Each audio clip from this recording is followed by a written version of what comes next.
Hey everyone, hopefully you're having a good day. My name's Andy. My channel's Finding Value. Today we're going to go through Twitter, see what people are sharing on social media. I'll interject my financial opinions as we go through it together, generally related to three different topics: wealth building, commodities, and/or financial topics. Let's dive in, take a look, see what's going on today. If you want to follow me, it's at Finance. And if you want to join our community, finding-value.com, I dive deeper into all these different sectors, looking for potential investment opportunities, sharing those opportunities with everybody in the community. I also share my strategies, my approaches to the market, the three pillars: technical analysis, ratios, and market conditions, which looks at cycles. And I share everything that I've kind of researched in the markets and help you guys try to find investment opportunities using that framework that I've developed. If you're interested in learning that framework, you can sign up, use special as the coupon code, $25 off the monthly membership of just the first month only. It ends up being $25 for that first month. Or you can swap over a yearly membership, either after trying the monthly or going directly to it, save $100, which ends up being $500 a year. All right, start with YouthLink. Why am I going over this? I know a lot of people are getting bearish because we're seeing a sell-off in gold, silver, and platinum and palladium. This is momentum. He's charting it a little bit different. So what he's got here is silver long-term daily momentum pulling back after its 4 or 5 year breakout, cooling off before the next leg up. So this is what's important to understand when you're an investor. Okay, this is what we'll get into. The first portion here is what is important.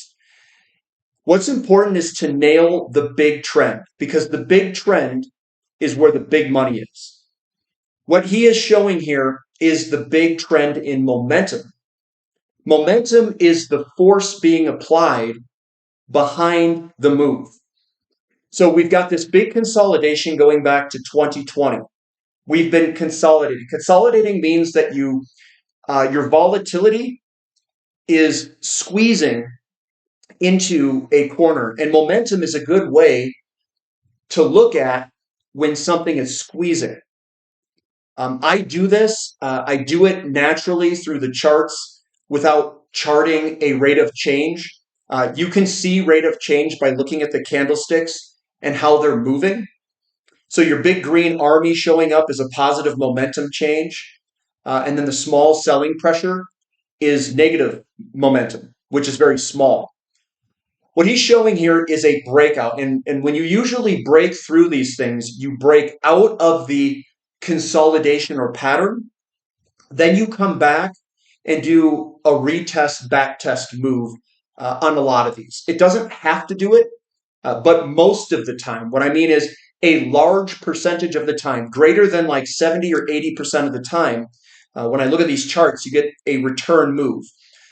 It doesn't mean I know where it will exactly end up when it returns. People use Fibonacci retracements. They try to estimate where it is.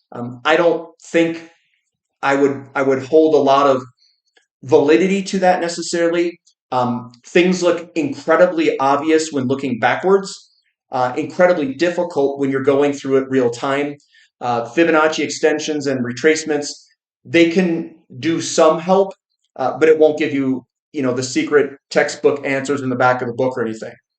But a lot of the times you break out, usually a forceful breakout out of the pattern, which in this case is momentum, and then you get a return move back to where you broke out. That happens a lot. Now, you don't want to get bearish here. You want to flip the script and stay bullish and focus on where these returns are coming to, because that could allow you another entry point. And just because we're looking at silver here, there may be better vehicles to use than physical silver, even though we're looking at the physical silver's momentum. You might want to look at some of the junior companies that are still very low and haven't moved that much, but have recently broken out of patterns very similar to this one. And when they come back, and they do a retest, that's another good opportunity to reload. Now, a lot of people on Twitter and a lot of other people, they're going to be bearish here. They're going to say, oh, we're going to get this gigantic pullback. Remain locked and focused on the things that we know here and that people aren't looking at. Buy when people are negative, when the sentiment kind of shifts. So that might come up the next few, whenever that is. Maybe it's measured in months, where we pull back, we come in and watch the charts, maybe for some of the junior companies, if you guys want entry points in some of the silver equity space. I know I haven't been as bullish recently because when you get these big breakouts, you generally get a return move. And that's one of the reasons why I haven't been diving into things that have been moving up vertically. That's why you hear me say to people on the website and the QA meetings and midweek updates that I do, you know, I just think we've moved too much for a good entry. You make your money on the entry points.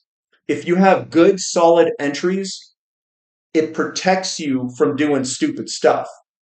It protects you from chasing things. It protects you from going through violent pullbacks that we've experienced here recently.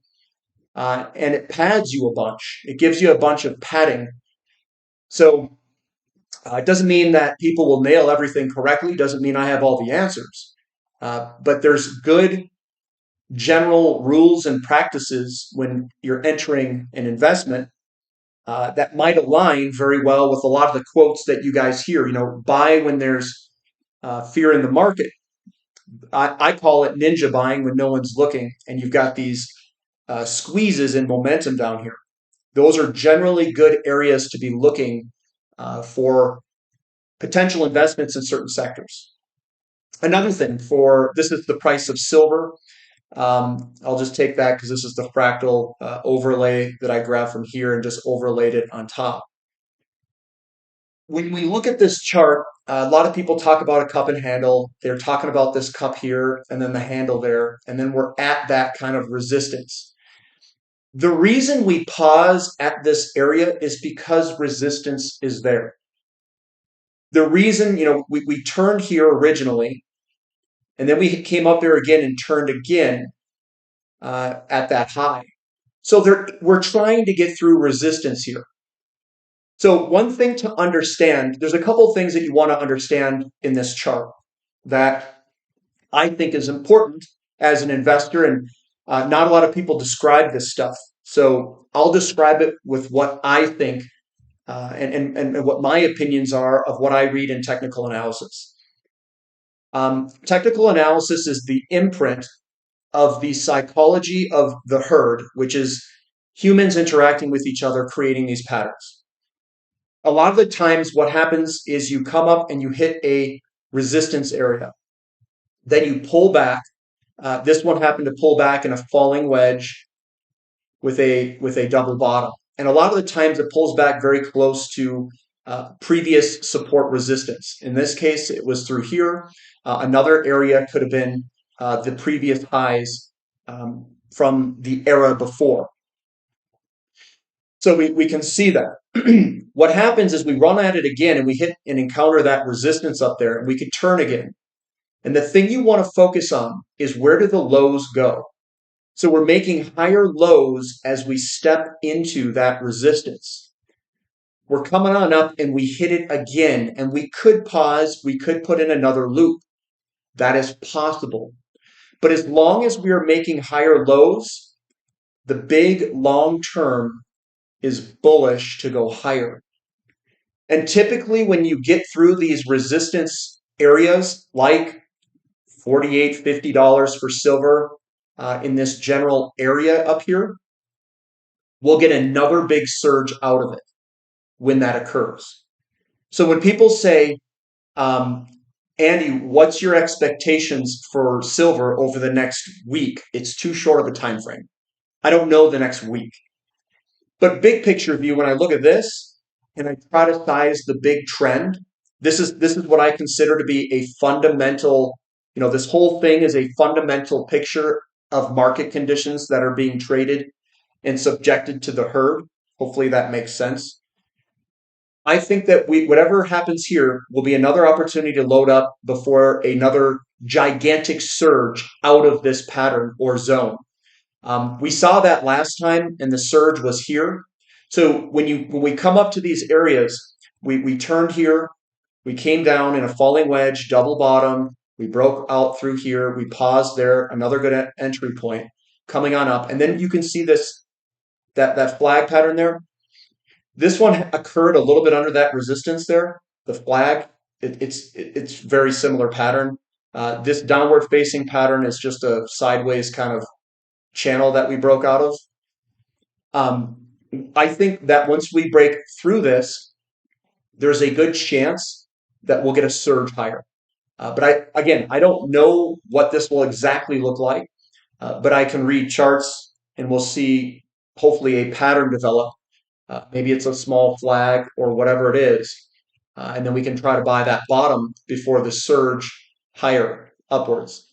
Keep in mind too that whatever patterns we do create, look for patterns that are downward facing. Those are bullish patterns, whatever gets created here. So keep that in mind, and maybe that will help you better assess where we're at in the bigger picture view of the silver market, and maybe you can better try to time your purchases whenever this gets some sort of support and starts to turn for that. And just an FYI too, if you zoom in, this does look pretty shoulder head, shoulder-ish on the short term as we pulled on back there. So we could have a little bit of a consolidation pullback going on here. Just an FYI. So that's momentum there and the chart of silver. Here's one. He says, portfolio managers and private investors express their skills in three ways. Superior selection of assets and securities over their peers. The opposite of adverse selection, often via variant perception. So superior selection of assets and securities is one. Two is the unique ability to size their bets or positions adequately to participate in the upside, but also protect the downside. Well, that's position sizing. And three, almost a sixth sense or intuition to periodically, not always, time the entry and exit better than peers and capable of sidestepping a bear market or two throughout their career. Those are a couple of ways to express their skills. So what we do on the website, the three pillars, the technical analysis, market cycles, and ratio analysis. What that helps us do is it allows us to try to better select assets and securities based off fractal sizing. And you can also look at fundamental valuations. So it's a combination of those two things that I use. The unique ability to size their bets or positions is a function of risk reward. There's a lot of ambiguity and opinions embedded in selection.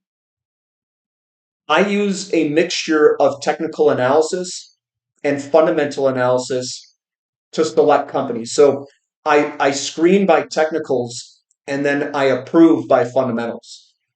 And then there's some fundamentals that I like to see in certain asset types, like explorers, developers, that I look for.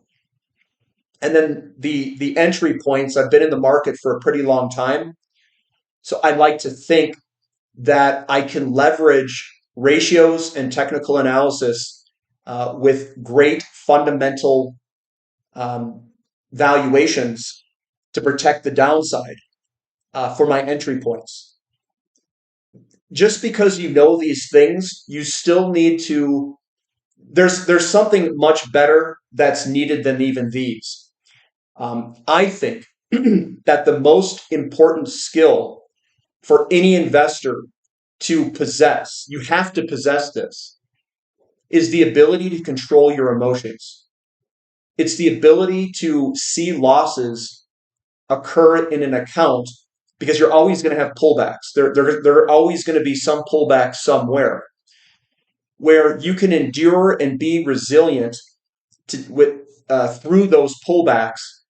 And if you are even really, really good, to know that you can add into weakness. Not weakness like in a downtrend. What I mean is, if you get a large surge out of a bottom, actually, I'll show you what I mean. If lithium just recently is doing this, so you get these falling wedges, you get into a double bottom, and then you surge out of it. A lot of the times you're going to get a pullback somewhere. And these patterns generally produce a pullback somewhere in that square right where we're located. So yes, you can nail an entry point like we have done on a lot of companies. You experience a 200-300% increase from this bottom on the companies that we selected. But then if you're a long-term investor, you're going to have to endure a pullback of some sort, which could be severe after we break out and do a potential retest. So that is something that you have to see. This is what an investor is going to really have to manage here. If you're long-term and you nail an entry point like this, you don't want to lose the position because we don't know what this will do. A lot of people pretend like they know. Oh, I know technical analysis. I'll do some sort of trend-based Fibonacci retrace, and they think they know what's going to happen. I would much rather have the ambiguity of not knowing, keeping the position on because I know that this is maybe a potential Livermore accumulation cylinder that I just purchased the bottom of. We don't want to lose the position here. That's what's important. But yet we know that there's a potential pullback that is possible or a consolidation because that happens a lot at this general area. So what would one do? Me, I look at the big picture. I'd stay long, and I wouldn't sell. I'd keep the position because if this runs, you're in it. There's no foul made. If you try to time a pullback and the pullback doesn't come, you've just lost your position on what could be, and in my opinion, if we really get to move, I think that this is probably going to go somewhere up here. So I don't want to lose the position. And that's the important thing. Everyone on Twitter and most people, they focus on the very short-term market movements. Big money isn't made on these little market movements in here. The big money's made when you can buy bottoms like down here and ride it to $100, $200 up at the top up here of this Livermore accumulation cylinder. What that means is you went from $17 of an entry price in the corner here, if you could do it, up to maybe multiple hundreds. Or you bought it here in 2020 and you had to ride up and ride down, unfortunately. And you can see the lows are creating higher lows, and the highs are coming up too. This is about to blow, and I'm seeing this a lot in a bunch of different commodity plays. So I would rather add on pullbacks, keep the position on, than lose the position. And a lot of people, what they do is they try to time it, and they get all sorts of screwed up. I did that my first go around as a new investor last bull market. And I missed out on some really, really big gains. And I would say my biggest problem of last bull market was trading in and out and not holding long enough. That was my biggest shortcoming of taking advantage of the bull market. I didn't know what I was doing. I didn't know a fraction of what I know today. And a lot of what is needed is emotional stability, understanding the cycle, but that doesn't mean that you're not impacted by what you see on the screen when you get volatility here, like this big kind of down day there. You kind of have to roll with the punches somehow.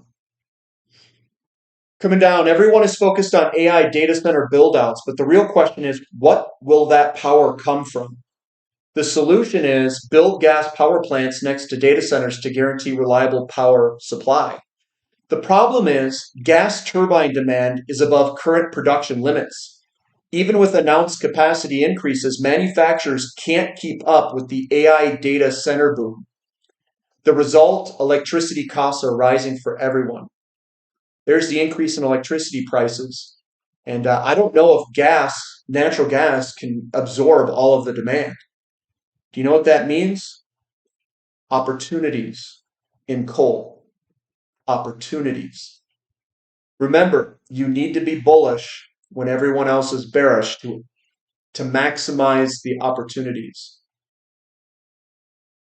You don't need to be brilliant to succeed at investing. You just need to stay calm when volatility makes everyone else lose their minds. Guys, this is a very psychological game that we're entering. You have to be calm. If not logging in the account sometimes is better for you, then don't log in the account. Volatility is a beast, and a lot of people succumb to that volatility and they just start clicking sell orders. You have to ride through it if you want the big money. You're going to earn it. You're going to earn that big money. It's not, a lot of people say, well, it's easy for you because you bought so low. That's what makes an investor good. An investor's good when you buy low, but it doesn't make it any easier to hold on. And let me just get into that real quick. In the beginning, and let's just say you put in $5,000, right? You put in $5,000. A 10% down move is $500. People are going to say, "Oh, well, that's a really big move, right? $500. It's easier when you are up." Okay, let's multiply this then.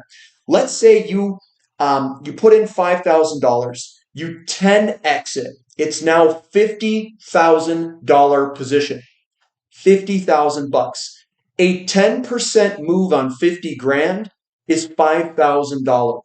Your entire position size is now down of what you originally put in. Do you think it's easier to take a $500 loss or a $5,000 loss? And what if that loss occurred in one day? One day you're down $5,000 on a single position that you originally put $5,000 in. Is that easier to take? I don't think so. I think it's kind of the same as you go. So yeah, you have to be on top of those emotions if you want to go to make real big money. It's not easy because you're going to endure multiple large pullbacks. And I'm not talking 10%. Some of these pullbacks are 40, 50, 60%. They're pretty serious. Morgan Housel says, investing is overwhelmingly a game of psychology. Almost invariably, the best investors are the people who have control over their emotions.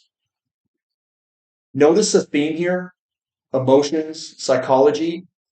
Are you studying the things that you need to study as an investor? Are you getting better at controlling your emotions? Maybe that's the next thing you need to ante up on. Gold moves first, copper follows, oil moves last. That's been the cycle for 40 years. Keep in mind that was in a declining interest rate environment. And right now, copper is breaking out while oil hasn't budged. You know what comes next? Oil. Oil comes next. So gold's moving up. We're seeing copper starting to move up, and oil is still bottoming in that bottoming phase, and I think it will move up here shortly. So I'm in each one of these. I'm in the precious metal space, which is moving. I have a couple copper companies that I like, mainly one. I really like one. And then oil, I like oil a whole bunch. I love oil. Oil is modern society. North Star, interestingly, the Bitcoin versus gold ratio chart is doing exactly what it's always done at the end of every Bitcoin bull market. Breakdown, breakdown, breakdown, and this could be the big breakdown. The big breakdown is when you break the uptrend. What does this mean? Again, this is a function of the market conditions. Bitcoin is a representation of the NASDAQ and a financial asset boom. Gold is the representation of commodities and hard assets. And it's breaking the large uptrend line to the downside. Take that for what it's worth. You should be gaining confidence in the commodity bull market. Even though we're experiencing some volatility in some of the sectors, confidence. Buy what's cheap. Oil. Yeah, oil. Warren Buffett's 5-factor framework for assessing the risk of an investment. Oh, I want to see this. Okay. So here's the 5. I'm just going to go straight to the framework here. So though the risk cannot be calculated with engineering precision, it can, in some cases, be judged with a degree of accuracy that is useful. The primary factors bearing upon this evaluation are, here are the 5 things. The certainty with which the long-term economic characteristics of the business can be evaluated. Really what that is what is the probability that this will be successful? That's really what it comes down to. The certainty or probability with which management can be evaluated, both as its ability to realize the full potential of the business and to wisely employ its cash flows. So how good are they at allocating capital? And the certainty at doing that. The certainty with which management can be counted on to channel the rewards from the business to the shareholders rather than itself. Shareholder returns. The purchase price of the business, that's the gauge of the opportunity and the risk reward of the opportunity. The levels of taxation and inflation that will be experienced and that will determine the degree by which an investor's purchasing power return is reduced from his gross return. So that's really tax and inflation. I do something very similar with my approach. A lot of my approach is with the entry point of sectors and commodities. Then you look at the companies and you look at how they performed potentially last bull market, or even how they have performed in the first wave. It tells you 2 things. If they've done well in wave 1, it tells you that they've performed well recently in a strengthening commodity bull market. And it tells you what investors are putting money into for money flows. And that's a twofold thing there. What do investors put their money into and how it performed under an increasing commodity price environment already? And those are 2 important things that you need to know when you're looking at investments. Rock Bottom Entry says it's time for copper to drastically outperform gold. And that's the copper to gold ratio. The way that I view the copper to gold ratio is a squeezing into a corner where we could get a big move where copper outperforms gold. I know it's kind of a minority view for some people. I think it looks good. I think this is a good opportunity to, well, we already entered my favorite copper stock when it was low. And now this is good when this breaks to the upside. I think we'll see platinum break. I think we'll see copper break. We'll see oil break out against gold. Actually, let's do a quick oil. Now you got me interested. This is oil to gold ratio. We have like this false breakdown and this squeezing up here in this falling wedge. Well, we can draw it like this. It's still falling there. I think we're real close here. It looks really good in this falling wedge. I think oil is going to light it up here at some point. Be nice to break through this resistance area too. That'd be a nice little area to break eventually. So either this is it could be a double bottom too. That is forming here. It looks very, very nice. So yeah, I think oil and copper both look very good. Buffett's track record really shined in the 50s partnership to the late 80s. After 1980, Buffett had a tougher time outperforming for 2 main reasons, which he's wrong on. Berkshire's size became a headwind. Buffett was a technophobe. Nevertheless, what I respect is that he stayed within the circle of competence, refused to expand it by pretending he knew technology and insane discipline, and still continued to outperform anyway. His annual outperformance declined after 1980 because it was a different market condition. Value stocks do well from 60s, 70s, and 80s in an inflationary increasing interest rate environment. Other stocks from 1980 onward were preferred. So technology did very well and financial assets did very well, better than value stocks. Growth stocks did well under that condition of a declining interest rate environment. So these two environments are different, and it changed in 1982. That's where the difference comes. This was a value-driven market. This is a growth-driven. And it was money flows being driven by a lowering of interest rates from early 80s and onward. And money flowed into bonds and stocks. The 60-40 portfolio was the preferred thing. And what I'm telling you right now is that we are changing from 1980 to 2021. We've changed to a hard asset value investing era again. It's changed, and not many people understand that.